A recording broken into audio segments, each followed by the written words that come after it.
premtimi ka premtu ish kryetari i bashkisë që sot nuk gjendet.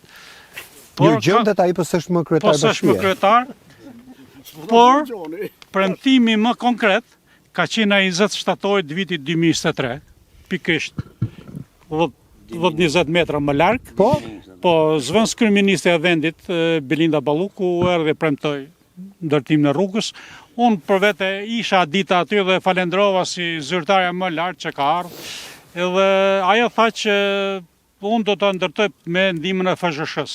Në të moment kryetari i bashkisë i ka thënë që ti me që u tregova kaq bujare me ndihmën e FSHS-s, lotin e parë që nga autostrada atje deri këtu te shkolla, deri te shkolla do ta bëjë bashkia. Pra premtuan të dy paralel. Po, paralel, po. Kush ta bënte më shpejt? Jo, unë një lot do ta bëj unë. Po, domethënë edhe pikërisht për këtë lot u hap edhe tenderi. Ja ashtu.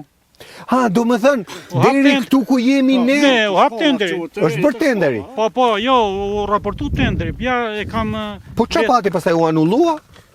Ja ta sqarojmë. Po? Ja ku keni. Objekti prezertues programit të rekonstruksionit rrugës Miqma Mësuroj. Po? Autoriteti kontraktues Bashkia Kukës, fondi limit 108 milion lek. Po? Data publikimi 6 gusht 2024, ora 17:03 minuta. Viti 2024, koha zhvillimit 10 orë. Ore, këtë e kuptoj unë se e shoh. Po. Paret ku ikan? Nëse për rrugën e rrugën nëse për rrugën e Topojanit paret u gjetën, për rrugën tonë nuk e di se ku shkuan paret, ne jemi në gjurmim. Sot ishte një kënaqësi për mua që marrëm pjesë në inaugurimin e punimeve për këtë segment rrugë Topojan Berkin, një vlerë 1.2 milion euro, e financuar nga bashkia.